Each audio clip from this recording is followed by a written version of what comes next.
don't go loco down in Acapulco. That's what the Four Tops told us on the Tamla Motown record label, and that's what I just did. In 1979 I came to Acapulco, and I didn't quite go loco, but you can't help almost going loco when you come to Acapulco, because I tried water skiing for the first time in my life right here, because this is the sheltered part of the bay, and we're opposite the Spanish fortress, and we're on the north side of the bay, and we're in the sheltered part of the bay, so this is where the old city of Acapulco was.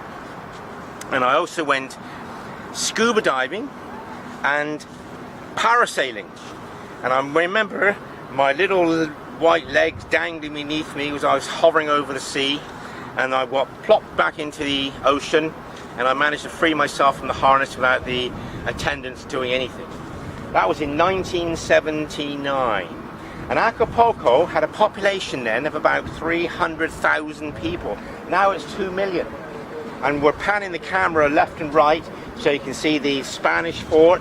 So we're on the center of the old city here, and you can see the beautiful beach where the parasailing took place.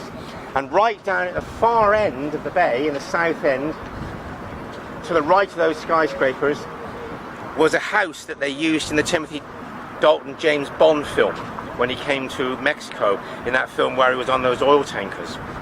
And I'm come back on the 10th of February 2017, and I'm on a cruise liner. Not just any old cruise liner, not anybody can just get on this cruise. You have to be qualified. You have to be over 50 years old. And I've joined the ship, the Saga Sapphire, to sail from here to Bridgetown in 24 days, going ashore 12 times.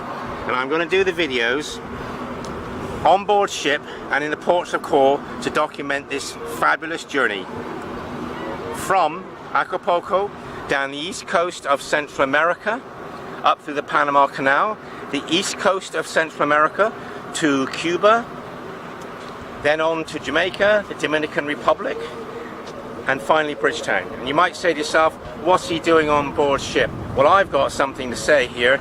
I'm very pleased to tell you that I'm on here for nothing, because all I've got to do to enjoy this 5-star luxury is to give at least 5 slideshow lectures on the voyages of Sir Francis Drake.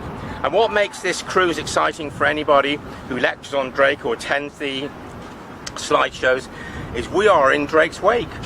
Drake passed by here on his world voyage. He stayed clear of Acapulco because he didn't want to get defeated by a superior force in this very, very important haven, which is now a jet set for the rich, the famous, and they come here for this one of the world's most spectacular bays. And when we're panning the camera, when we go over to the right hand side, you can see an island, and this bay was formed eventually because the sea broke through the cracks in the rocks and eroded the softer rocks, and there you've got a bay with a soft rock behind it with the beach there, and the hard rocks you can see remain as headlands. And this is a beautiful bay in Acapulco, and when you come to a sensational place like this, it is difficult not to go loco down in Acapulco.